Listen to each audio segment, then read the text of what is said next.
Hello, good morning, जोहार। मैं संजय और आप देख रहे हैं न्यूज झारखंड। समय हो चला है झारखंड की खबरों को जानने का, उनसे अपडेट होने का। तो चलिए जानते हैं आज की झारखंड की 25 मुख्य बड़ी खबरों को। उससे पहले अगर आप न्यूज झारखंड चैनल पर नए हैं तो प्लीज चैनल को सब्सक्राइब करके बेल आइकन प्रेस कर दीजिए, जिससे आप तक झारखंड की हर एक छोटी बड़ी खबर का अपडेट आप तक पहुंचता रहे। तो चलिए शुरुआत करते हैं आज की पहली और महत्वपूर्ण बड़ी खबर से। रांची में नामांकन के आखिरी दिन समाहरणालय में दिखा जन सैलाब। चुनावी मैदान में 19 मेयर उम्मीदवार। नगर निगम चुनाव में नामांकन के आखिरी दिन समाहरणालय में प्रत्याशियों की काफी भीड़ दिखाई दी। सुबह से ही रांची समाहरणालय और बुंडू अनुमंडल सहित सभी नगर निकाय क्षेत्रों में चुनावी माहौल दिखा। समर्थकों के साथ उम्मीदवार नामांकन दाखिल करने पहुंचे और पूरे दिन गहमा गहमी बनी रही। महापौर पद के लिए बुधवार को 9 उम्मीदवारों ने पर्चा भरा। इसके साथ ही कुल 19 उम्मीदवार अब मेयर पद के लिए रेस में उतर चुके हैं। आने वाले दिनों में यह मुकाबला और दिलचस्प होने वाला है। नगर निगम के 53 वार्डों के लिए भी नामांकन का सिलसिला पूरा हो गया है। अंतिम दिन कुल 167 उम्मीदवारों ने वार्ड पार्षद पद के लिए नामांकन किया। खास बात यह रही कि इनमें 96 महिलाएं शामिल रही, जिससे साफ है कि इस बार चुनाव में महिला भागीदारी मजबूत है। कुछ वार्डों में उम्मीदवारों की संख्या ज्यादा रही, जबकि कुछ वार्डों में नामांकन नहीं हो सका। अब सबकी नजर आगे की चुनावी प्रक्रिया पर टिकी हुई है। इधर बुंडू नगर पंचायत में भी नामांकन की प्रक्रिया समाप्त हो गई है। यहां अध्यक्ष पद के लिए 3 उम्मीदवार सामने आए हैं। वहीं वार्ड पार्षद के लिए 23 उम्मीदवारों ने नामांकन किया, जिनमें 8 महिलाएं हैं। चुनाव अधिकारी ने बताया है कि अब नामांकन पत्रों की जांच और नाम वापसी की प्रक्रिया पूरी की जाएगी। इसके बाद ही यह तय होगा कि किस वार्ड और किस पद पर चुनावी मुकाबला किसके बीच होगा। जेपीएससी आयुषीमा गणना तिथि में संशोधन की मांग। जेएलकेएम नेता ने राज्यपाल से की मुलाकात। झारखंड लोक सेवा आयोग जेपीएससी की संयुक्त आसैनिक सेवा परीक्षा में अधिकतम आयुषीमा की गणना तिथि को लेकर उठे विवाद के बीच बुधवार को जेएलकेएम के नेता देवेंद्र नाथ महतो ने राज्यपाल संतोष कुमार गंगवार से मुलाकात की। यह मुलाकात जेपीएससी द्वारा जारी विज्ञापन संख्या 1/2025 में निर्धारित आयुषीमा की कट ऑफ डेट में संशोधन की मांग को लेकर हुई। देवेंद्र नाथ महतो ने बताया कि वर्तमान विज्ञापन में अभ्यर्थियों की अधिकतम आयुषीमा की गणना तिथि 1 अगस्त 2026 निर्धारित की गई है, जबकि इससे पूर्व आयोजित जेपीएससी की 11वीं, 12वीं और 13वीं संयुक्त आसैनिक सेवा परीक्षाओं में यह तिथि 1 अगस्त 2017 रखी गई थी। ऐसे में अगली परीक्षा के लिए स्वाभाविक रूप से यह तिथि 1 अगस्त 2018 होनी चाहिए थी, ताकि वर्षों से तैयारी कर रहे योग्य अभ्यर्थी परीक्षा से वंचित न हो। जेएलकेएम की मांग है कि आगामी कैबिनेट बैठक में विज्ञापन में संशोधन कर अधिकतम आयुषीमा की गणना तिथि 1 अगस्त 2018 निर्धारित की जाए। देवेंद्र नाथ महतो ने अभ्यर्थियों को न्याय मिलने की उम्मीद जताई, लेकिन चेतावनी भी दी है कि यदि विज्ञापन में संशोधन नहीं किया गया तो राज्य भर में छात्र आंदोलन किया जाएगा और झारखंड के अभ्यर्थी सड़कों पर उतरने को मजबूर होंगे। लातेहार में जांच के दौरान एक वाहन में मिला 40 लाख रुपए नगद। जांच जारी। नगर निकाय चुनाव को लेकर जारी आदर्श आचार संहिता के तहत लातेहार जिला मुख्यालय में वाहन चेकिंग अभियान के दौरान एक कार से लगभग 40 लाख रुपए नगद बरामद किए गए। उक्त पैसे गाड़ी में एक बैग में रखा गया था। मामले की जानकारी होने के बाद पैसों को जब्त कर लिया गया है और जांच की जा रही है। लातेहार एसपी कुमार गौरव ने इसकी पुष्टि की है और कहा है कि पूरे मामले की छानबीन की जा रही है।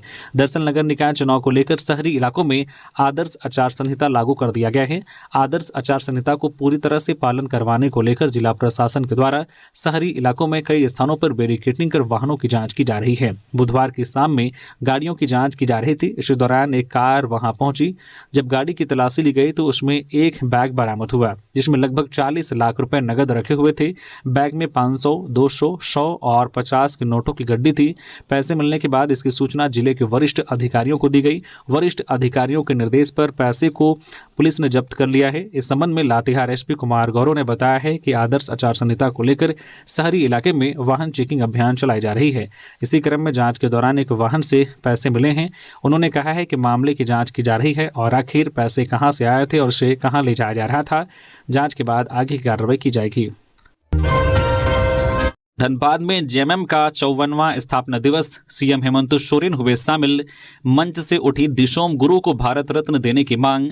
झारखंड मुक्ति मोर्चा जेएमएम ने बुधवार को धनबाद में अपना 54वां स्थापना दिवस समारोह धूमधाम से मनाया। 4 फरवरी 1973 को धनबाद में स्थापित झामो के स्थापना दिवस पर आयोजित कार्यक्रम में पार्टी के केंद्रीय अध्यक्ष और राज्य के मुख्यमंत्री हेमंत सोरेन शामिल हुए। Randhir Verma stadium golf ground में आयोजित इस भव्य समारोह में पार्टी कार्यकर्ताओं और समर्थकों की भारी भीड़ देखने को मिली। रांची से धनबाद पहुंचने पर मुख्यमंत्री हेमंत सोरेन का हवाई पट्टी पर जोरदार स्वागत किया गया। उनके साथ मंत्री हफीजुल हसन भी मौजूद थे। इस मौके पर धनबाद के मेयर प्रत्याशी चंद्रशेखर अग्रवाल भी समर्थकों के साथ स्वागत के लिए पहुंचे। स्थापना दिवस समारोह के दौरान मंच पर मुख्यमंत्री हेमंत सोरेन, मंत्री हफीजुल हसन समेत पार्टी के कई जो वरिष्ठ नेता मौजूद रहे। कार्यक्रम को संबोधित करते हुए झारखंड विधानसभा में सत्तारूढ़ दल के मुख्य सचेतक और जयटुंडी विधायक मथुरा प्रसाद महतो ने दिशोम गुरु शिबू सोरेन को भारत रत्न देने की मांग दोहराई। रांची के दमगड़ा तालाब में नहाने के दौरान 2 मासूम बच्चों की दर्दनाक मौत। रांची के बेड़ो थाना क्षेत्र के खुखरा पंचायत अंतर्गत चनकोपी चरका टंगरा गांव स्थित दमगड़ा तालाब में नहाने के दौरान 2 मासूम बच्चों की डूबकर मौत हो गई। मृत बच्चों की पहचान चरका टंगरा गांव निवासी 9 वर्षीय संजीत उरांव पिता बिरसा उरांव और चनकोपी गांव निवासी 7 वर्षीय सूर्या उरांव पिता सुनील उरांव के रूप में हुई है।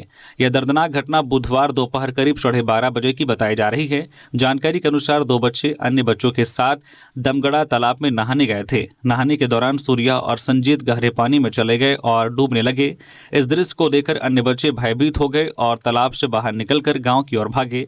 बच्चों ने गांव पहुंचकर घटना की जानकारी अपने परिजनों को दी, जिसके बाद गांव में अफरा तफरी मच गई। दोनों बच्चों के तालाब में डूबने की सूचना ग्रामीणों ने तुरंत बेड़ो थाना को दी। सूचना मिलते ही थाना प्रभारी सुजीत कुमार उरांव के नेतृत्व में एएसआई अक्षय कुमार सिंह सशस्त्र बल के साथ घटनास्थल पर पहुंचे। पुलिस की मदद से तालाब में डूबे दोनों बच्चों के शव को बाहर निकाला गया। मेदिनीनगर मेयर पद के लिए कुल 13 उम्मीदवारों ने दाखिल किया नामांकन। निकाय चुनाव में नामांकन के अंतिम दिन बुधवार को मेदिनीनगर नगर निगम के महापौर पद के लिए 5 उम्मीदवारों ने अपने नामांकन पत्र निर्वाची पदाधिकारी सह अपर समाहर्ता कुंदन कुमार के समक्ष दाखिल किया। इसके साथ ही मेयर पद के लिए कुल 13 उम्मीदवार चुनावी मैदान में हैं। जानकारी के अनुसार कुल 18 उम्मीदवारों ने नामांकन पत्र की खरीदारी की थी, जिनमें से 5 उम्मीदवारों ने नामांकन दाखिल नहीं किया। बुधवार को जिन 5 उम्मीदवारों ने महापौर पद के लिए नामांकन दाखिल किया, उनमें डॉक्टर श्वेता विकास, मेघाश्री राम कुमार सिंह, जो है जयश्री गुप्ता, रिजवान खातून और शीला कुमारी शामिल हैं।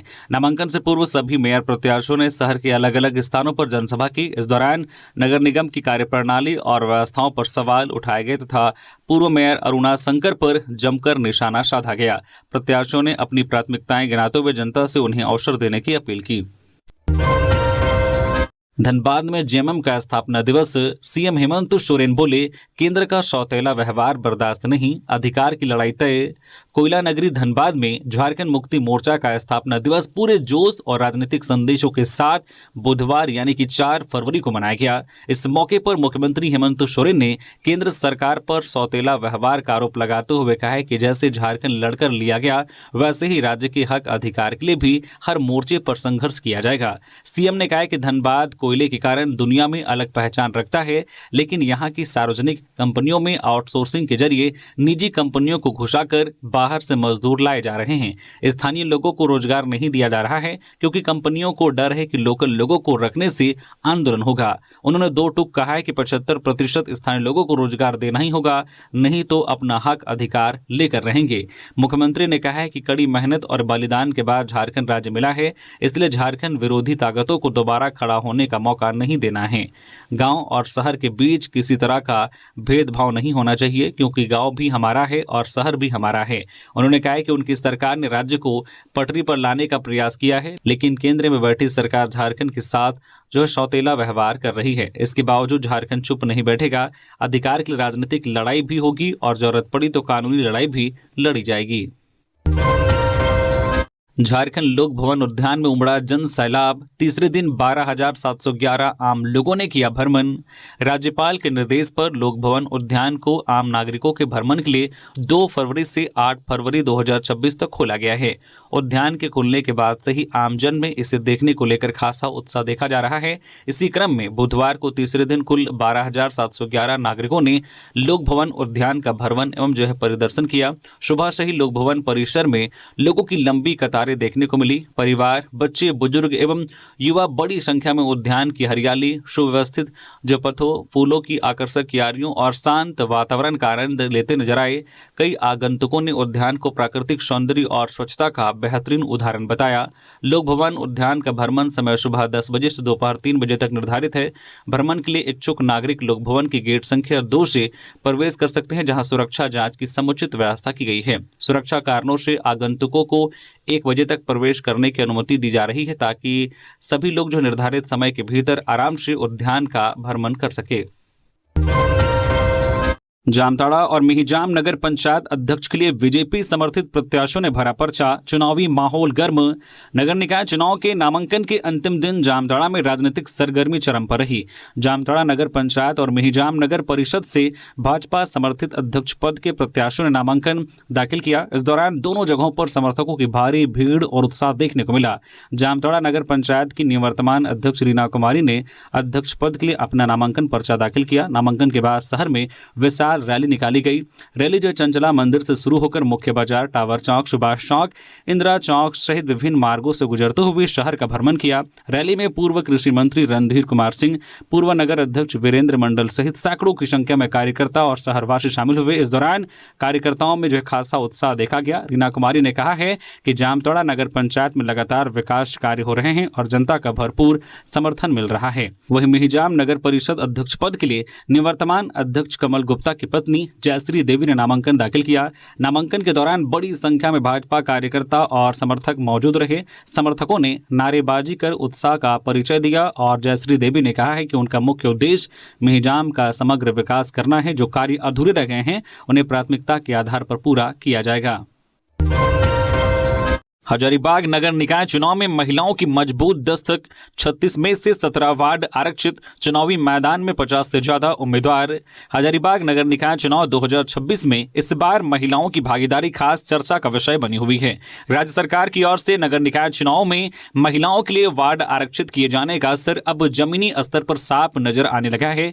हजारीबाग नगर निगम क्षेत्र के कुल 36 वार्डों में से 17 वार्ड महिलाओं के लिए आरक्षित हैं। इसका नतीजा यह है कि बड़ी संख्या में महिलाएं न केवल चुनावी प्रक्रिया से जुड़ रही हैं, बल्कि प्रत्याशी के रूप में भी खुलकर सामने आ रही हैं। अब तक सभी वार्डों को मिलाकर 50 से अधिक महिला उम्मीदवार नामांकन दाखिल कर चुकी हैं, जो अपने आप में एक नया रिकॉर्ड माना जा रहा है। इस बार चुनावी मैदान में उतरी अधिकांश महिला उम्मीदवार पढ़ी लिखी, जागरूक और सामाजिक सरोकार से जुड़ी हुई हैं। वे केवल नाम मात्र की प्रत्याशी नहीं, बल्कि अपने वार्ड के विकास को लेकर स्पष्ट सोच और एजेंडा के साथ मैदान में उतरी हैं।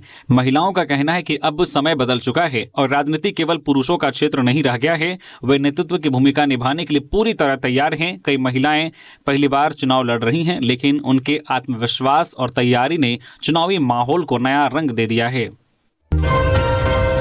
रांची में चोरों का बढ़ता हौसला, थाने से चंद दूरी पर स्थित जेवर दुकान से 16 किलो चांदी उड़ाई। राजधानी रांची में एक जेवर दुकान को चोरों ने निशाना बनाते हुए 16 किलो चांदी पर हाथ साफ कर दिया है। हैरत की बात यह है कि जिस जेवर की दुकान को चोरों ने निशाना बनाया है वो स्थानीय थाने से कुछ ही दूरी पर स्थित है। चोरी किए गए चांदी की कीमत 50 लाख रुपए बताई जा रही है। राजधानी रांची में चोरों का मनोबल लगातार बढ़ता जा रहा है। ताजा मामला रांची के सुखदेव नगर थाना क्षेत्र का है। सुखदेव नगर थाना क्षेत्र में थाने से महज कुछ 100 मीटर दूर एक ज्वेलर्स को चोरों ने अपना निशाना बनाया है। चोरों ने दुकान से करीब 16 किलो चांदी की चोरी कर ली और फरार हो गए। घटना के बाद दुकान संचालक ने पुलिस को सूचना दी, लेकिन जांच में अब तक कोई ठोस सुराग हाथ नहीं लगा है। दुकान की सीसीटीवी फुटेज में एक चोर की साफ तस्वीर कैद हुई है, जिसने अंदर घुसकर चोरी की है। वही दुकान के बाहर 6 अन्य चोर पहरे की तरह खड़े थे। सुखदेवनगर थाना प्रभारी सुनील कुमार कुशवाहा ने बताया कि जेवर दुकान के मालिक के द्वारा दिए गए आवेदन में 16 किलो चांदी चोरी होने की बात कही गई है। पुलिस सीसीटीवी फुटेज के आधार पर चोरों की तलाश में जुटी हुई है। थाना प्रभारी ने कहा है कि एफएसएल की टीम को बुलाकर भी जांच कराई गई है। रांची प्रदेश कांग्रेस मुख्यालय में मिलन समारोह, भाजपा व जेएलकेएम के नेताओं ने थामा पार्टी का दामन। 4 फरवरी को प्रदेश कांग्रेस मुख्यालय में आयोजित मिलन समारोह के दौरान राजनीतिक गतिविधियां तेज नजर आई। इस अवसर पर भाजपा नेता आदित्य विक्रम जायसवाल, जेएलकेएम के जवाहरलाल यादव और वीरेंद्र विक्रम ने कांग्रेस की नीतियों और सिद्धांतों में आस्था जताते हुए पार्टी की सदस्यता ग्रहण की। सदस्यता ग्रहण कार्यक्रम में प्रदेश कांग्रेस प्रभारी के राजू, प्रदेश कांग्रेस अध्यक्ष केशव महतो कमलेश और कांग्रेस विधायक दल के नेता प्रदीप यादव मौजूद रहे। इस दौरान राष्ट्रीय कांग्रेस अध्यक्ष मल्लिकार्जुन खड़गे और लोकसभा में नेता प्रतिपक्ष राहुल गांधी के नेतृत्व और विचारधारा पर भरोसा जताया गया। प्रदेश कांग्रेस प्रभारी के राजू ने कहा है कि आदित्य विक्रम जायसवाल की कांग्रेस में वापसी से संगठन को मजबूती मिलेगी। उन्होंने कहा कि कांग्रेस हमेशा अपनी नीतियों और सिद्धांतों पर अड़ी रही है और यही पार्टी की सबसे बड़ी ताकत है। धनबाद में संजीव सिंह और भाजपा समर्थित मेयर प्रत्याशी ने भरा नामांकन। बीजेपी प्रदेश अध्यक्ष बोले, बर्दाश्त नहीं की जाएगी अनुशासनहीनता। झारखंड में नगर निकाय चुनाव को लेकर कोयलांचल की सियासत अब पूरी तरह से गर्मा गई है।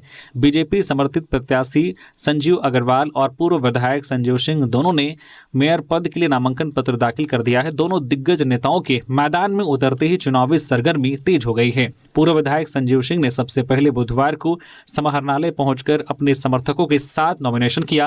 नामांकन के दौरान संजीव सिंह के समर्थकों की भारी भीड़ देखने को मिली। इसके करीब 2 घंटे बाद बीजेपी समर्थित प्रत्याशी संजीव अग्रवाल ने भी समाहरणालय पहुंचकर नामांकन दाखिल किया। संजीव अग्रवाल के समर्थन में प्रदेश अध्यक्ष आदित्य साहू, धनबाद सांसद धुलू महतो, विधायक राज सिन्हा समेत पार्टी के कई वरिष्ठ नेता मौजूद रहे। इस दौरान हजारों की संख्या में बीजेपी कार्यकर्ता भी साथ नजर आए। लातेहार में नामांकन के अंतिम दिन 28 वार्ड प्रत्याशियों ने दाखिल किया पर्चा। नगर निकाय चुनाव में नामांकन के अंतिम दिन बुधवार को अध्यक्ष पद के लिए 5 एवं वार्ड पार्षद के लिए कुल 23 प्रत्याशियों ने नामांकन का पर्चा भरा।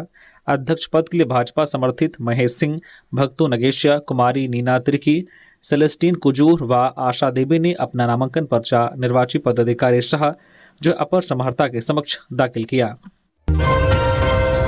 लातेहार में नौकरी व मुआवजे की मांग को लेकर विस्थापित रैयतों का 32वें दिन भी धरना जारी।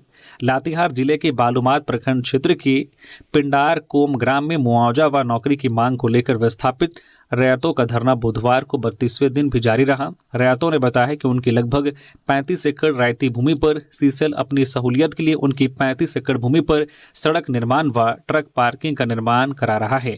रैयतों ने कहा कि यहां से सीसेल कोयला का खनन कर परिवहन कराएगा, लेकिन अधिग्रहण किए गए भूमि के एवज में न तो उन्हें कोई मुआवजा दिया जा रहा है और न ही नौकरी दी जा रही है। इससे लेकर सीसेल प्रबंधन को कई बार आवेदन दिया जा चुका है, लेकिन अभी तक कोई ठोस कार्रवाई नहीं की गई है। रैयतों ने बताया कि पहले उन्हें बताया गया कि ट्रक से कोयला का परिवहन कराया जाएगा। इस आस में उन्होंने ट्रक भी खरीदे थे, लेकिन अब सीसीएल और पीएनएमएल कंपनी की 60 गार्ड से हाईवा के माध्यम से कोयला ढुलाई कराने की योजना बनाई जा रही है। इसे स्वीकार नहीं किया जाएगा। दुबई में फंसे झारखंड के मजदूरों से मंत्री इरफान अंसारी ने की बात, कहा जल्द होगी घर वापसी, हम जमीन पर उतरकर काम करते हैं। दुबई में फंसे झारखंड के गिरिडीह और हजारीबाग जिले के मजदूरों को लेकर राहत भरी खबर सामने आई है। झारखंड सरकार के मंत्री डॉक्टर इरफान अंसारी ने स्पष्ट किया है कि सभी मजदूर सुरक्षित हैं और उन्हें जल्द स्वदेश वापस लाया जाएगा। डॉक्टर इरफान अंसारी ने बताया कि मजदूरों के बंधक बनाए जाने की सूचना मिलने के बाद वे व्यक्तिगत रूप से इस मामले को लेकर काफी चिंतित थे। मजदूरों के परिजन लगातार संपर्क में थे और अपने बच्चों को सुरक्षित वापस लाने की गुहार लगा रहे थे। जानकारी मिलते ही दुबई में मौजूद झारखंड के लोगों को सक्रिय किया गया। दुबई में रह रहे जाहिद नामक व्यक्ति ने मजदूरों का पता लगाया, उनसे संपर्क किया और पूरी स्थिति की जानकारी मंत्री को दी। जाहिद के मौके पर पहुंचते ही मजदूरों के चेहरों पर राहत साफ नजर आई। डॉक्टर इरफान अंसारी ने बताया कि मजदूरों से उनकी सीधी बातचीत कराई गई है और आवश्यक औपचारिकताओं के तहत पासपोर्ट जमा करने के निर्देश दिए गए हैं। उन्होंने कहा कि घबराने की कोई जरूरत नहीं है, हर स्तर पर मदद की जा रही है। मंत्री ने बताया कि वे इस पूरे मामले को लेकर मुख्यमंत्री हेमंत सोरेन के लगातार संपर्क में हैं और 1-2 दिनों के भीतर सभी मजदूरों को सुरक्षित झारखंड वापस लाने की प्रक्रिया पूरी कर ली जाएगी। रांची उपायुक्त कार्यालय के मुख्य गेट के पास सड़कों पर बहता सप्लाई वाटर, जिम्मेदारों ने फेरी आंखें। राजधानी रांची में सरकारी लापरवाही की एक ऐसी तस्वीर सामने आई है जिसने सिस्टम की कार्यशैली पर गंभीर सवाल खड़े कर दिए हैं। नगर निगम कार्यालय से महज 100 मीटर की दूरी पर और उपायुक्त कार्यालय के मुख्य गेट के ठीक सामने सप्लाई वाटर खुलेआम सड़क पर बहता रहा है, लेकिन जिम्मेदार विभाग बेखबर बने रहे। मौके पर हालात इतने बदतर हैं कि जैसे ही वाटर सप्लाई शुरू होती है, जमीन के नीचे से कई जगहों पर पाइपलाइन फटने की तरह पानी उफन पड़ता है। कुछ ही मिनटों में सड़क जलधारा में तब्दील हो जाती है। तेज बहाव के साथ हजारों लीटर पानी बर्बाद हो जाता है। राहगीरों ने कहा कि नाली निर्माण के बाद से यह समस्या लगातार बनी हुई है, लेकिन नगर निगम और इससे संबंधित पदाधिकारी कार्रवाई के नाम पर सिर्फ खानापूर्ति कर रहे हैं। लोगों ने बताया कि दुर्गा पूजा के बाद से सड़क पर पानी बह रहा है। सबसे पहले रातू रोड वेजिटेबल मार्केट के सामने मंदिर के पास से जो पानी बह रहा था, लेकिन आज दर्जनों स्थानों से पानी निकलना शुरू हो गया है। स्थानीय लोगों ने कई बार शिकायत दर्ज कराई, मगर जिम्मेदार अधिकारी मामले को दबाने में लगे रहे। सबसे चौंकाने वाली बात यह है कि यह पूरा खेल जिला प्रशासन के रोजाना आवागमन वाले मार्ग पर हो रहा है। फिर भी ना तो पाइपलाइन की मरम्मत हुई और न ही पानी की बर्बादी रोकने के लिए ठोस कदम उठाया गया। रांची के खादगड़ा बस स्टैंड में लगातार आगजनी की घटनाओं का खुलासा, एक गिरफ्तार, सीसीटीवी फुटेज से पकड़ा गया शख्स। रांची के खादगड़ा बस स्टैंड पर लगातार हो रही आगजनी की घटनाओं में पुलिस ने एक संदिग्ध आरोपी को गिरफ्तार कर लिया है। सीसीटीवी फुटेज के आधार पर लोअर बाजार थाने की पुलिस ने अर्जुन भोक्ता नामक व्यक्ति को पकड़ा, जिसके कब्जे से माचिस का डिब्बा और लाइटर बरामद हुआ। प्रारंभिक जांच में आरोपी पर जानबूझकर आग लगाने का शक है। रांची के सिटी एसपी पारस राणा ने बताया कि 1 फरवरी 2026 को दोपहर करीब 2:30 बजे खादगड़ा बस स्टैंड पर खड़ी 6 बसों में अचानक आग लग गई थी, जिसमें सभी बसें जलकर खाक हो गई। इस घटना की जांच जारी थी। उसी दौरान 2 फरवरी को बस टर्मिनल के सामने खड़ी सिटी बस में फिर आग लग गई। राहत की बात यह रही कि समय रहते आग बुझा ली गई। जांच के दौरान सीसीटीवी फुटेज की पड़ताल में एक संदिग्ध व्यक्ति का हाथ फुटेज में कैद हुआ। फुटेज में देखा गया है कि बस में आग लगने के ठीक पहले वह व्यक्ति हाथ में कपड़ा लिए बस में घुसा और बाहर निकलते ही आग भड़क उठी। पुलिस ने आगे जांच की तो 1 फरवरी की घटना वाली पहली जलकर खाक हुई बस के 5 मिनट पहले भी यही व्यक्ति उसी बस के पास से गुजरता हुआ नजर आया था। इन सुरागों के आधार पर लोअर बाजार में जो है मामला दर्ज किया गया। गिरफ्तार आरोपी अर्जुन भोक्ता है, जो रांची के सिकिदरी का रहने वाला है। गिरफ्तार आरोपी के पास से एक माचिस का डिब्बा और एक लाइटर बरामद किया गया है। पुलिस पूरे मामले की जांच कर आगे की कार्रवाई कर रही है। रांची से रोशनी खलगो ने दिग्गजों के साथ मेयर पद के लिए भरा पर्चा। राजधानी के नगर निगम चुनाव के लिए भाजपा समर्थित उम्मीदवार रोशनी खलगो ने बुधवार को गाजे बाजे और समर्थकों के भारी हुजूम के साथ अपना नामांकन पत्र दाखिल किया। इस दौरान रांची की सड़कों पर भगवा लहर और ढोल नगाड़ों की गूंज सुनाई दी। रोशनी खलगो के नामांकन में भाजपा ने अपनी पूरी ताकत झोंक दी। उनके साथ नामांकन जुलूस में राज्य के कई दिग्गज चेहरे नजर आए, जिनमें सीपी सिंह, नवीन जायसवाल समेत अन्य नेता, भाजपा के कई जिला स्तरीय पदाधिकारी और वरिष्ठ कार्यकर्ता भी इस दौरान मौजूद रहे। नामांकन के लिए निकलने से पहले समर्थकों की भारी भीड़ जमा हुई। फूलों से सजी गाड़ियों और पारंपरिक ढोल नगाड़ों के साथ रोशनी खलगो का जुलूस समाहरणालय तक पहुंचा। कार्यकर्ताओं के उत्साह ने यह साफ कर दिया है कि इस बार मेयर की कुर्सी के लिए लड़ाई बेहद दिलचस्प होने वाली है। नामांकन प्रक्रिया पूरी होने के बाद जैसे ही रोशनी खलगो बाहर आई, समर्थकों ने उन्हें फूलों के हार से लाद दिया और नारेबाजी की। कार्यकर्ताओं का कहना है कि रोशनी खलगो की जमीनी पकड़ और भाजपा के बड़े नेताओं के समर्थन से उनकी जीत सुनिश्चित है। पलामू में एमएमसीएच में अवैध वसूली का खुलासा, पांके विधायक के हस्तक्षेप से गरीब मरीजों को राहत। पलामू जिले के सदर अस्पताल में गरीब मरीजों से अवैध वसूली का मामला सामने आया है। पांके विधायक शशि भूषण मेहता के हस्तक्षेप से पीड़ित मरीजों को न्याय मिला और वसूली गई रकम वापस कराई गई। मामले का खुलासा तब हुआ जब एक पीड़ित विधायक के पास गुहार लगाई। जानकारी के अनुसार लेस्लीगंज के धावाडी निवासी धर्मेंद्र सिंह से मुलाकात के लिए विधायक सदर अस्पताल पहुंचे थे। इस दौरान कुछ आदिवासी महिलाएं और बच्चे रोते बिलखते हुए उनके पास पहुंचे और बताया है कि वे लाल कार्डधारी गरीब हैं। इसके इसके बावजूद अस्पताल में अल्ट्रासाउंड, एक्सरे और ईसीजी के नाम पर उनसे पैसे वसूले जा रहे हैं। मामले की गंभीरता को लेते हुए विधायक ने तुरंत अस्पताल प्रबंधन से पूछताछ की और अधीक्षक से बातचीत की। जांच में सामने आया है कि हेल्थ मैप कंपनी, जिससे अस्पताल में अल्ट्रासाउंड, एक्सरे और ईसीजी संचालन का टेंडर मिला है, नियमों के विरुद्ध लाल कार्डधारी मरीजों से भी शुल्क वसूल रही थी, जबकि इनके लिए ये सभी जांचें निःशुल्क हैं। विधायक शशि भूषण मेहता ने मौके पर कड़ा विरोध जताते हुए कंपनी की मनमानी पर रोक लगाई। उनके हस्तक्षेप के बाद कंपनी को सभी गरीब मरीजों से वसूली गई राशि वापस करनी पड़ी। अस्पताल अधीक्षक ने सफाई देते हुए कहा है कि उन्हें इस गड़बड़ी की जानकारी नहीं थी। इस पर विधायक ने स्पष्ट कहा है कि अस्पताल में होने वाली सभी गतिविधियों की जिम्मेदारी प्रबंधन की है और भविष्य में ऐसी शिकायतें किसी भी हाल में बर्दाश्त नहीं की जाएगी। नगर निकाय चुनाव को लेकर पुलिस सख्त, 12 बोतल अंग्रेजी शराब के साथ तस्कर गिरफ्तार। नगर निकाय चुनाव के मद्देनजर मेहजाम पुलिस पूरी तरह से अलर्ट मोड में है। इसी क्रम में हांसी पहाड़ी के पास गश्ती के दौरान पुलिस ने बंगाल ब्रांड की अंग्रेजी शराब की तस्करी का पर्दाफाश करते हुए एक तस्कर को रंगे हाथों गिरफ्तार किया। पुलिस ने आरोपी के पास से 750 ml की 12 बोतल अंग्रेजी शराब बरामद की, जिसे वह पिट्ठू बैग में छिपा कर ले जा रहा था। गिरफ्तार आरोपी की पहचान मनोज राम, 42 वर्षीय, निवासी हीरालाल चौक, बेगूसराय, बिहार के रूप में हुई है। खूंटी नगर पंचायत अध्यक्ष पद के लिए रानी टूटी ने ठोका दावा। नामांकन में पहुंचे अर्जुन मुंडा समेत कई दिग्गज नेता। खूंटी नगर पंचायत अध्यक्ष पद के लिए रानी टूटी ने बुधवार को अपना नामांकन दाखिल कर दिया। नामांकन के दौरान राजनीतिक माहौल पूरी तरह से उत्साहपूर्ण नजर आया। इस मौके पर पूर्व केंद्रीय मंत्री और वरिष्ठ भाजपा नेता अर्जुन मुंडा, पूर्व विधायक नीलकंठ सिंह मुंडा, कोचे मुंडा, जिलाध्यक्ष आनंद राम सहित दर्जनों पार्टी कार्यकर्ता और समर्थक मौजूद रहे। नामांकन के बाद प्रत्याशी रानी टूटी ने मीडिया से बातचीत के दौरान कहा है कि वह वर्ष 2013 से 2018 तक नगर पंचायत की अध्यक्ष रह चुकी हैं। उनके कार्यकाल में खूंटी बस स्टैंड और जलापूर्ति पाइपलाइन योजना पर काम शुरू हुआ था, लेकिन दुर्भाग्यवश कई योजनाएं अधूरी रह गई। उन्होंने कहा है कि नगर क्षेत्र में स्वच्छता की स्थिति बेहद खराब है और यदि जनता उन्हें फिर से मौका देती है तो अधूरे विकास कार्यों को पूरा करना और स्वच्छता व्यवस्था को सुधारना उनकी प्राथमिकता होगी।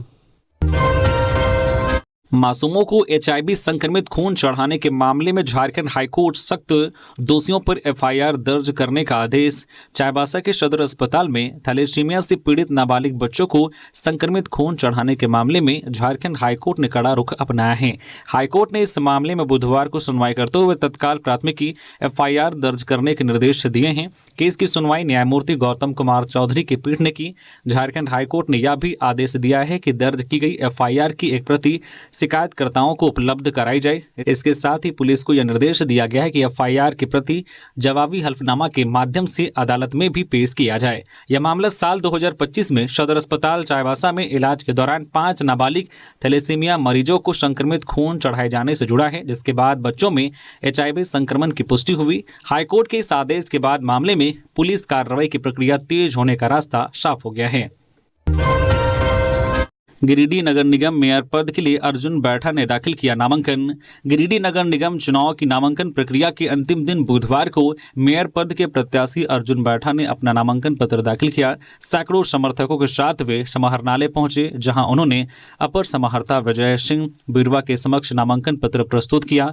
नामांकन के दौरान समर्थकों में खासा उत्साह देखने को मिला। इस अवसर पर अर्जुन बैठा ने कहा कि वे नगर निगम क्षेत्र के सर्वांगीण विकास, बेहतर नागरिक सुविधाओं और पारदर्शी प्रशासन के संकल्प के साथ चुनाव मैदान में उतरे थे। उन्होंने स्वच्छता, सड़क, पेयजल और अन्य मूलभूत सुविधाओं को प्राथमिकता देने की बात कही है और जनता से सहयोग एवं समर्थन की अपील की। नामांकन प्रक्रिया के दौरान प्रशासन द्वारा सुरक्षा के पुख्ता इंतजाम भी किए गए थे। रांची के पुंदाग में नाबालिग लड़के की हत्या, निर्माणाधीन अपार्टमेंट में मिला शव। राजधानी रांची के पुंदाग ओपी क्षेत्र में एक नाबालिग लड़के की हत्या का मामला सामने आया है। 16 वर्षीय जसीम मंसूरी का शव लाजपत नगर इलाके में स्थित एक निर्माणाधीन अपार्टमेंट से बरामद किया गया है। मृत लड़का रांची के पंडरा स्थित मुस्लिम मोहल्ले का रहने वाला था। रांची के पुंदाग ओपी इलाके में एक नाबालिग लड़के की क्रूरता से हत्या कर दी गई है। शव को देखकर ऐसा लगता है कि पहले जसीम को चाकू से मारा गया, फिर हत्या के बाद मृतक को निर्माणाधीन 4 माले अपार्टमेंट की ऊपरी मंजिल से नीचे फेंक दिया गया। मामले की जानकारी मिलते ही हटिया डीएसपी पीके मिश्रा मौके पर पहुंचे और मामले की जांच में जुट गए हैं। इस दौरान एफएसएल की टीम भी मौके पर पहुंचकर सबूत जुटाने में जुटी रही। रांची के कांटाटोली सिरमटोली फ्लाईओवर एसडीओ ने किया साइट विजिट, काम में तेजी लाने के निर्देश।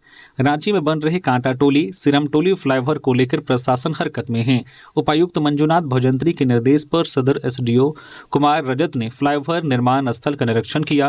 निरीक्षण के दौरान एसडीओ ने जमीन अधिग्रहण, मकान शिफ्टिंग, बिजली पानी की व्यवस्था और ट्रैफिक मैनेजमेंट से जुड़े कामों की जानकारी ली। उन्होंने सभी संबंधित विभागों और निर्माण एजेंसियों को आपस में बेहतर तालमेल बनाकर काम तेजी से पूरा करने को कहा। एसडीओ ने साफ कहा कि निर्माण में जो भी दिक्कतें आ रही हैं उन्हें तुरंत दूर किया जाए ताकि काम रुके नहीं। साथ ही उन्होंने तय समय सीमा के अंदर फ्लाईओवर निर्माण पूरा करने पर जोर दिया। भाजपा समर्थित संध्या सिंह ने मानगो नगर निगम से मेयर पद के लिए भरा नामांकन, कहा मेरा काम बोलेगा। मानगो नगर निगम के मेयर पद के लिए भाजपा समर्थित प्रत्याशी संध्या सिंह ने बुधवार को अपना नामांकन दाखिल किया। इस अवसर पर उनके साथ उनके पति एवं भाजपा व्यापार प्रकोष्ठ के प्रदेश संयोजक नीरज सिंह, जमशेदपुर पश्चिम के विधायक सरयू राय, पूर्वी के विधायक पूर्णिमा साहू सहित जमशेदपुर भाजपा महानगर के कई नेता और सैकड़ों कार्यकर्ता मौजूद थे। पत्रकारों से बातचीत में संध्या सिंह ने कहा कि मानगो की समस्याओं से सभी वाकिफ हैं।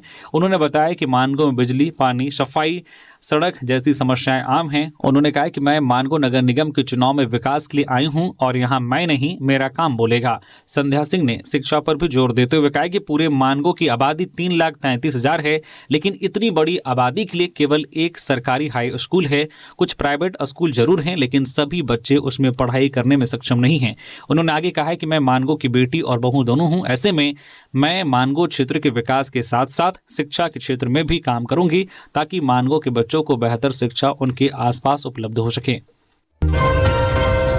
रांची के 3 डैम के कैचमेंट एरिया में अतिक्रमण पर झारखंड हाईकोर्ट गंभीर, डीसी से रिपोर्ट तलब।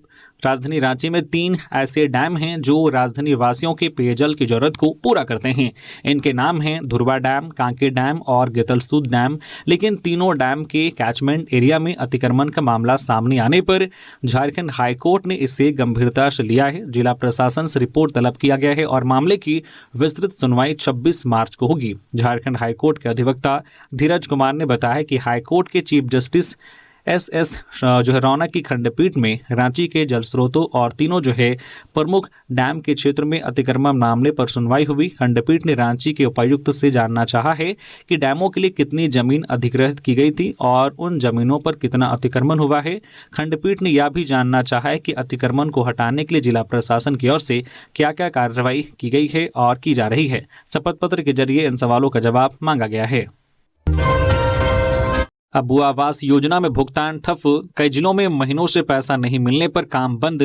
झारखंड में अबू आवास योजना के तहत लाभुकों को समय पर राशि नहीं मिलने से निर्माण कार्य बुरी तरह से प्रभावित हो रहा है। कई जिलों में पिछले 4 माह से भुगतान नहीं होने के कारण आवास निर्माण कार्य ठप पड़ गया है। वित्तीय वर्ष 2023-24 की प्रगति रिपोर्ट के अनुसार राज्य में कुल 2 लाख आवास का लक्ष्य रखा गया था, जिसके विरुद्ध अब तक 1,25,173 आवास पूर्ण हो सके हैं। कुल पूर्णता प्रतिशत मात्र 64.16% है, जबकि 69,911 आवास अब भी अधूरे हैं। रिपोर्ट में कुछ जिलों की स्थिति अत्यंत चिंताजनक पाई गई है, जहां आवास पूर्णता दर 60% से भी नीचे है। पश्चिमी सिंहभूम सबसे खराब प्रदर्शन वाला जिला है, जहां केवल 35.03% आवास पूरे हो पाए हैं। इसके बाद गढ़वा 53.01%, गोड्डा 54.55% और पलामू 56.60%।